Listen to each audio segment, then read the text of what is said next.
discussed bond violations that have come to the court's attention since Ms. Vongphachan's last appearance before the court. Ms. Vongphachan. Well, that as well as the continued lie. Of course, Your Honor. And Ms. Vongphachan is going to apologize to the court. She's going to admit that what the court has been made aware of, her participation on a video podcast. Okay, let's just get it all right, Mr. Warren. Here's this. Before this even begins, understand one thing. This courtroom is running out of patience. What starts as a bond violation quickly turns into a masterclass on how lying to a judge destroys your credibility. This isn't just a hearing. This is a warning shot. Pay attention, because every excuse made here comes with a consequence. Stupidity of this individual. I lock her in jail because she was lying to me and violating her conditions. One of her first calls from the jail is to a podcast.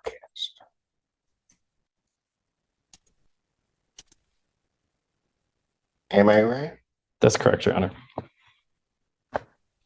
But then gets here and runs a ruse that she's really making the calls regarding her two children.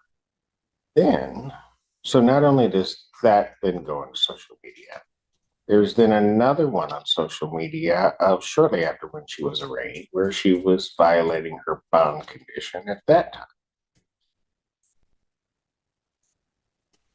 I've yet to figure out why she doesn't have a medical marijuana card if that's what she wants to do. But she doesn't, and then just continues to use.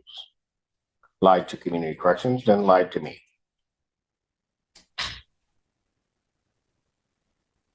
So she gets put in, then makes within that week at least 41 calls that we could see, but there were actually additional ones.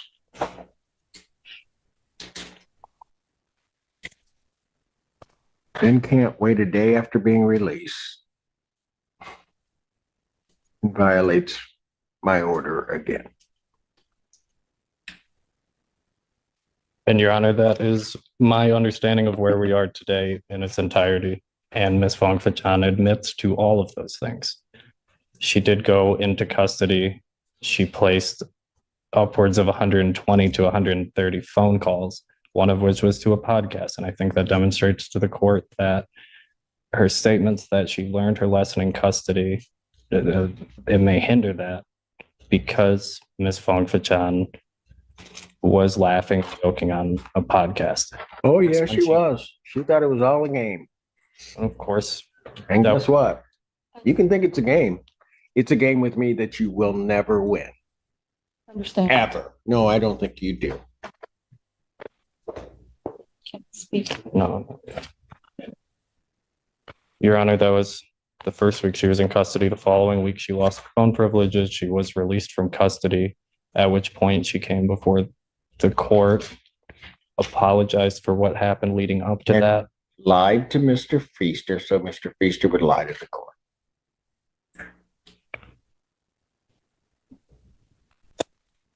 Your Honor, I think Ms. Vongphachan understands that pretrial release is a matter of grace, and that for her to remain on pretrial release, she has to demonstrate to the court that she is going to comply with her bond conditions.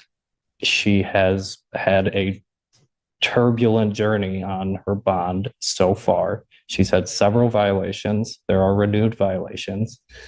She admits to all of those. She would ask the court to including that the THC cookies, the time release THC cookies was a lie. Ms. Vongphachan understands that that story is not feasible, that when you inspect the claim that was made at her first probable cause conference, that it doesn't make any sense. And she'll admit that today to the court, that a number of things she said leading up to this have not made sense and have turned out to be false. And when a person, anyone puts himself in that position, you have to tell lies and lies and lies to kind of undo what you've done so far.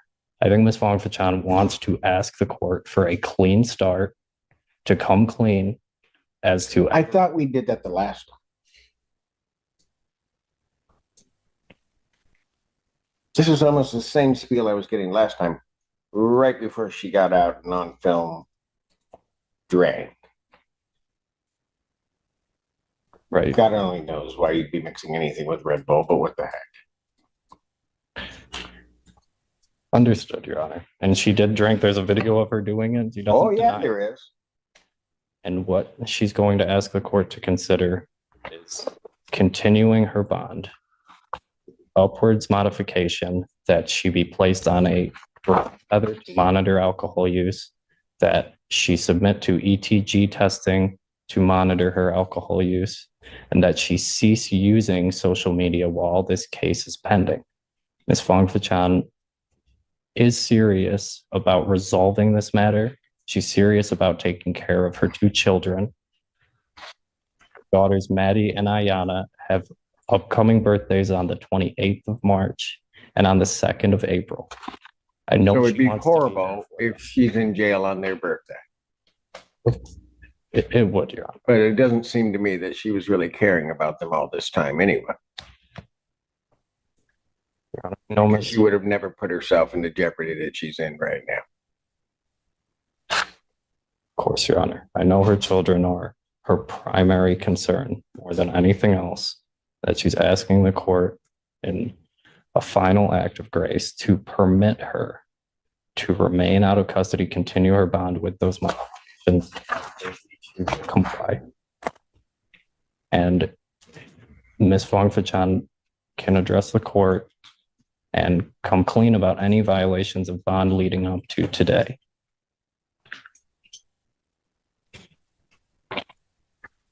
Go ahead. What does she want to tell me? Mr. Allen. I just wanted to apologize for starting off with a bad start with you. I hope that start over. I did my time for bond violation for 2 weeks. I messed up the first week. The second week you revoked my phone privileges. I learned my lesson. I had some time to think about what I've done, and when I figured it out, I did have that cup of alcohol on the podcast. I truly thought that it was just no smoking weed, but I didn't know alcohol was a problem. But now I know. I do not have an alcohol problem. I was just drinking. How am I supposed to know that? You don't. That You don't. that now you've learned your lesson. I know. Tell me how I should know that. I know that anything that I say, you probably won't believe because we started off badly. Oh, and you lied. Yes, Your Honor. Not just little lies, big lies. Sure. Every step you've done, you've been lying. So tell me why I should believe you now. I don't have a reason or any excuse to argue with that. I understand.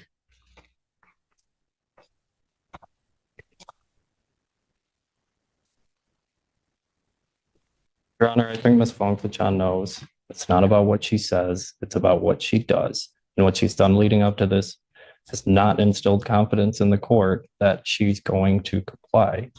We're asking the court to give her an opportunity to demonstrate that she's going to comply with the court's orders and perhaps present herself as a candidate for at the conclusion of this case. I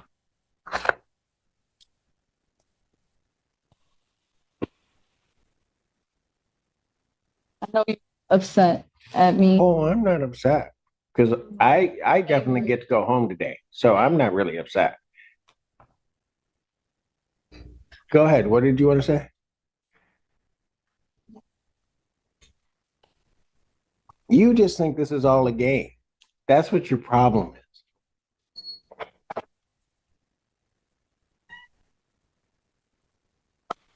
You do. You think this is all a game. I can say definitely I didn't take it seriously the first week. The second week after I stayed in, I had a lot of time to think.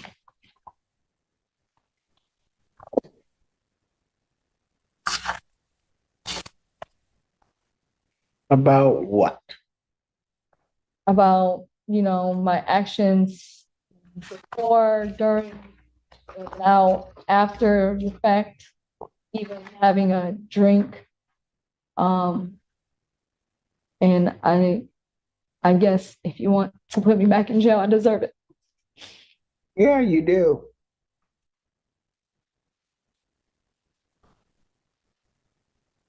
You have a CPL? Yes.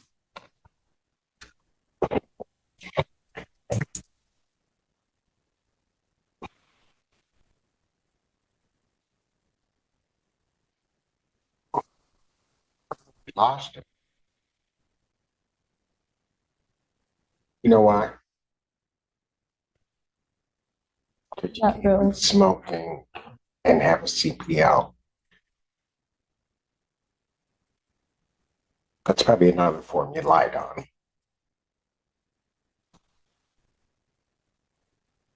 How bad do you want to make this get, young lady? Can you say that again? How bad do you want to make this get?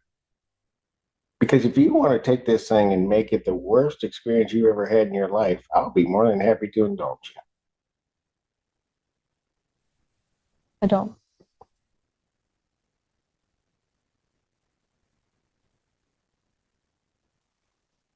So whose rules are we going to play by? Yours, Your Honor. Absolutely. Problem is, I don't know that you know how to do the right thing.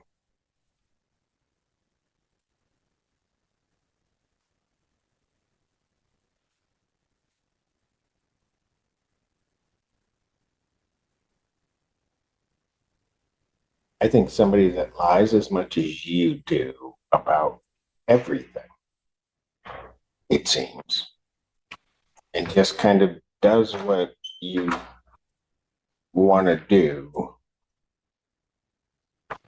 Because you've probably been doing this your whole life. And that's why you can't change. May I have the opportunity to say a couple of things? Oh, absolutely. I'm sorry, Ms. Hughes. I appreciate it, Mr. Honor. Your Honor said something very interesting. You've probably always been this way, so that's why it's so hard to change.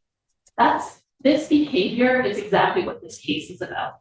She's charged with R&O. She's charged with malicious destruction of a building. She went to her ex-boyfriend's business and kicked his front door of his business. The police arrived and she immediately started lying to the police that she had just got there, that she hadn't kicked in the front door, that she didn't know what was going on. The police wanted to conduct their investigation, so they asked her to just wait in her car. That's all they asked her to do. And can you just wait in your car? And she took this as an opportunity to defy them rather than just listen to them.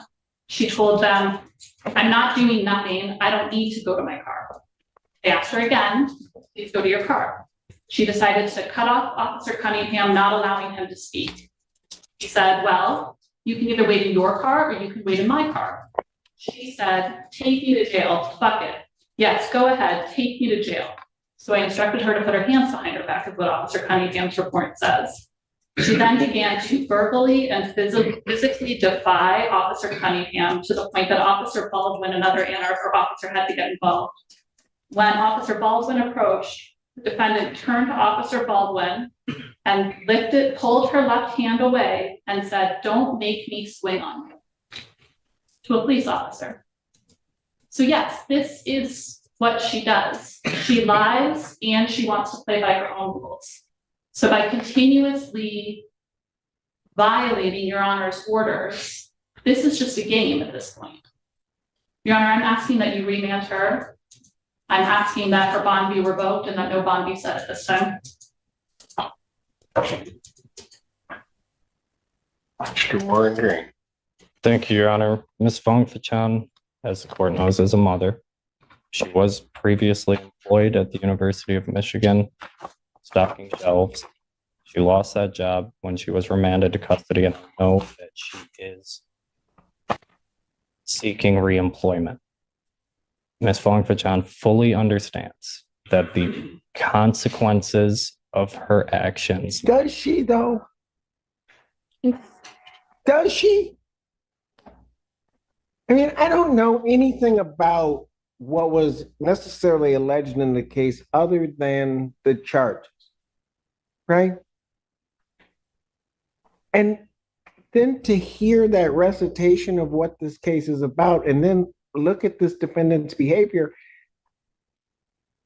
does she really? And I don't know why these kids keep coming up as some shield, because it appears to me everything she's doing has nothing to do with them. She's just running her world.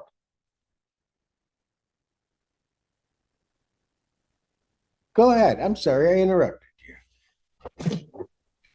Your Honor, Ms. Fong Fachan has faithfully attended all of her court hearings. I believe that with added conditions of alcohol monitoring, that the court's concerns about her drinking be suppressed. I know it's difficult to address the court's concerns about Ms. Fong Fachan's dishonesty. I believe she's come before you today and been honest about her past conduct and the conduct even after she was released from custody before court today. I'm asking the court to consider continuing her bond with those added conditions, as Fong Fachan will test today and tells me she will test clean. Anything else? Nothing further, Your Honor. Dr. Young, anything else?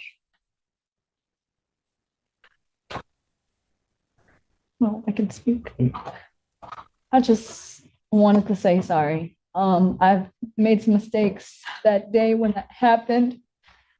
I didn't necessarily just kick in the door. It was more to it inside. And it just escalated. I was upset. I didn't mean to harm or disrespect Officer Cunningham.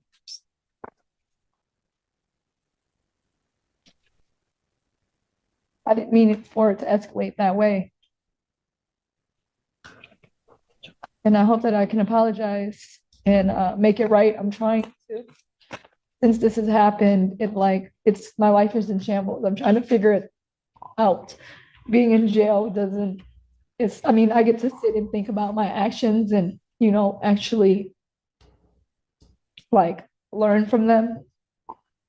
But being in there, I can't get things done. I have to figure out getting another job, paying the bills. Not that you care, but I'm trying. I'm trying to make it every court date. I quit smoking weed. If I can be placed on an alcohol tether or have to drop for, urine.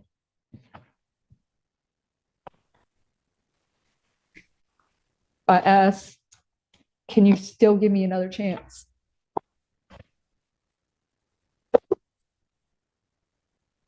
And you said something very interesting. You said, I don't care. Not that I care. Just now? Yeah, that's a funny thing. Because actually, about everybody that comes before this court, I care.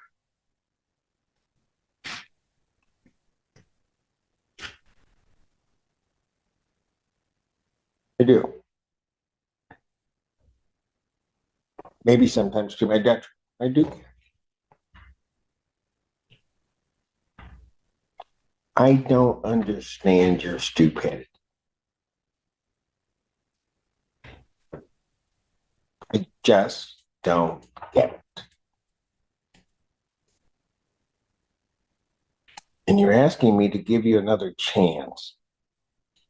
You got the first chance when you were first out. Put you in.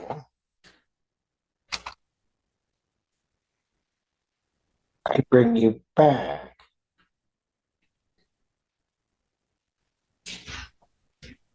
And you put me in a position where I can't give you another chance.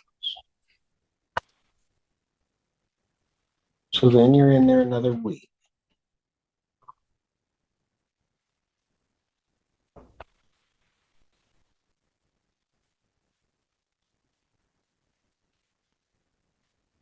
Told me that day, you and Mr. Feaster, you had learned everything and you were going to be able to conduct yourself by the court rules and everything else. You don't at 24 hours, you don't make it 24 hours.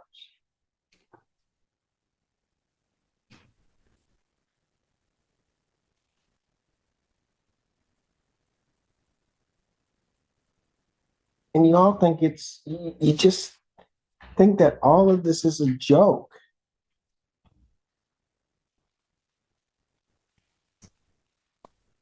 Don't get to just have your way because you want to have your way. Always. There's a bigger bully.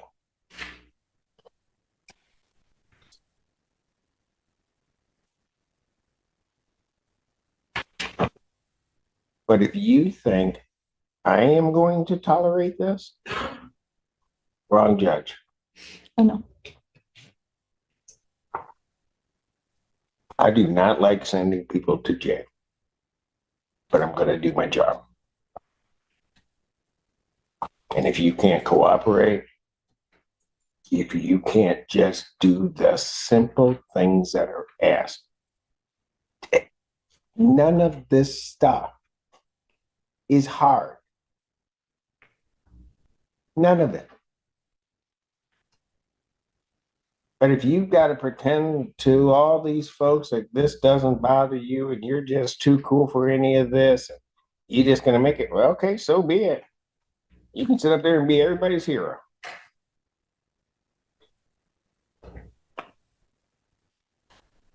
So, Mr. Warren Green, here's what I'm going to do. I'm going to adjourn her preliminary examination. I'm adjourning her preliminary examination April 23rd. 2024 at 9, that is before me. It will give you the opportunity to certainly motion before this court this defendant's release, but for today, she's going. Defendant's bond is hereby revoked pending a motion hearing. If defendant is released from jail, she will go on an alcohol scram test. Thank you. Thank you, Your Honor.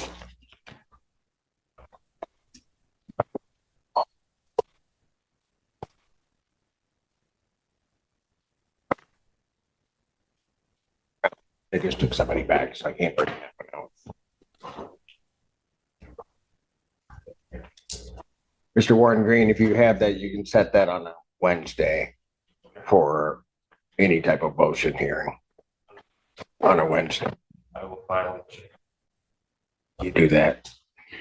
It's on a Wednesday, so Miss Perroni and Miss no, Barroso's not going to help me. Miss Coons.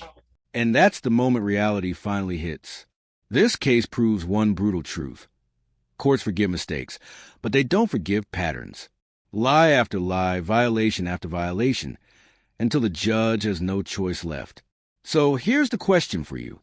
When someone keeps treating the court like a joke, should they ever get another chance? Let me know below.